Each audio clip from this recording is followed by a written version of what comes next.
Saudara pengamat Timur Tengah menyebut serangan balas dendam Iran terhadap Israel justru akan menguntungkan Israel. Apa alasannya? Kita simak cuplikan wawancara dengan pengamat politik Timur Tengah Hasibullah Satrawi yang selengkapnya bisa Anda saksikan di kanal YouTube Liputan 6 SCTV. Dengan serangan yang dilakukan oleh Iran ini, karena ini adalah sebenarnya keinginan Israel, maka sebenarnya Israel mendapatkan keuntungan yang cukup banyak dalam tanda kutip dari serangan ini. Yang pertama, Israel ingin memastikan bahwa jangka panjang tidak ada lagi ancaman. Karena secara geopolitik di Timur Tengah hari ini, notabene hanya Iran sebagai satu-satunya musuh yang paling ditakuti. Karena mengingat negara pihak-pihak lain sudah berada dalam hubungan diplomatik atau bahkan siap untuk melakukan hubungan diplomatik dengan Israel. Kalaupun tidak melakukan hubungan diplomatik, maka itu adalah milisi-milisi kecil yang selama ini justru berada di bawah kendali ataupun bekerja sama dengan Iran seperti Houthi, seperti Hamas, kemudian Hizbullah di Lebanon.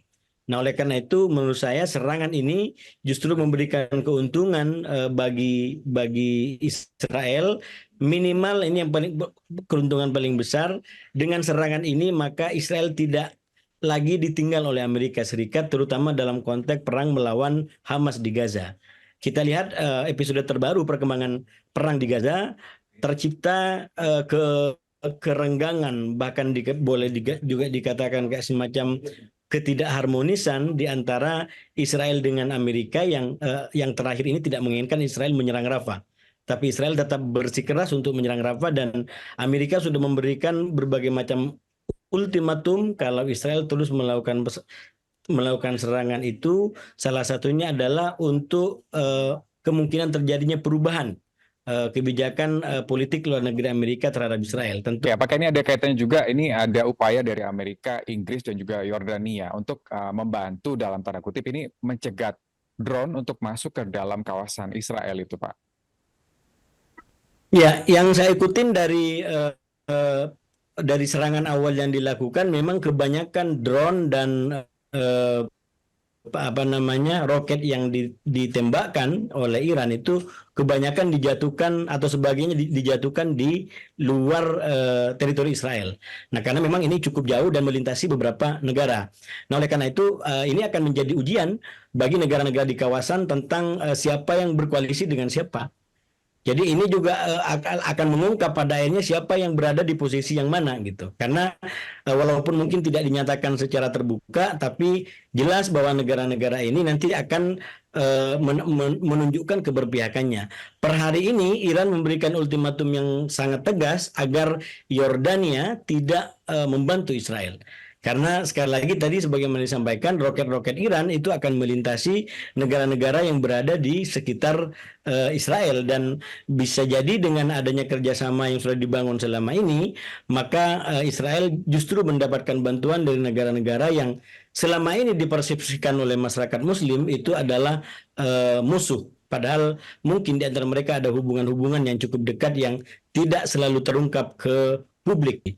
Saya melihat bahwa setelah serangan ini beberapa negara di PBB minta untuk pertemuan darurat, untuk sebagian meminta agar PBB memberikan kecaman secara nyata kepada serangan ini, dan saya yakin ini akan timbul dinamika di tingkat PBB karena sekali lagi kekuatan di PBB terpecah di antara yang selama ini mendukung Israel dan sekutu-sekutunya terutama Amerika, dan yang selama ini mendukung kelompok-kelompok yang anti atau tidak satu perahu dengan koalisi Amerika, katakanlah Iran, kemudian ada Rusia, kadang-kadang juga Cina dan beberapa unsur lain. Apakah dengan adanya serangan Iran ke Israel ini akan mengalihkan perhatian dunia dengan agresi Israel ke Palestina, Pak? Bisa dibilang begitu nggak? Secara kemanusiaan sedikit banyak mungkin itu akan terjadi. Karena di saat belum terjadi peristiwa serangan ini, itu rakyat Palestina yang membutuhkan bantuan itu tidak banyak tertangani, dan Israel tetap dengan sikapnya yang tidak kooperatif tentang itu semua.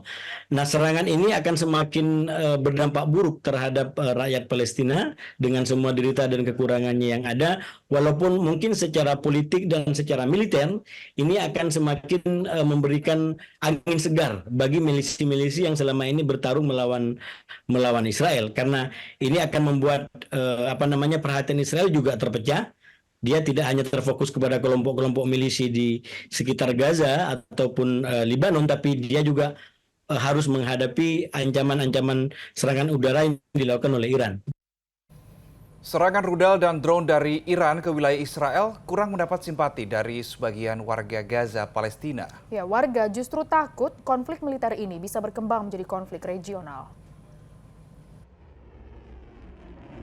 Ketegangan membayangi kawasan Timur Tengah usai Iran melancarkan serangan militer ke wilayah selatan Israel Minggu waktu setempat. Tensi tinggi ini justru ditakutkan oleh warga Gaza Palestina. Pasalnya, perang Hamas dan Israel yang telah berlangsung berbulan-bulan, eskalasinya bisa berkembang ke konflik regional. Salah seorang warga Gaza, tepatnya di kota Deir al-Balah, mengaku serangan Iran tidak membuatnya antusias. Menurutnya, konflik Palestina-Israel sepatutnya diselesaikan lewat jalur diplomasi, bukan militer. Warga lainnya masih terus berharap kehidupannya bisa lebih baik. Pasalnya, selama 7 bulan pasca serangan militer Israel, banyak warga Gaza hidup telantar di sejumlah pengungsian.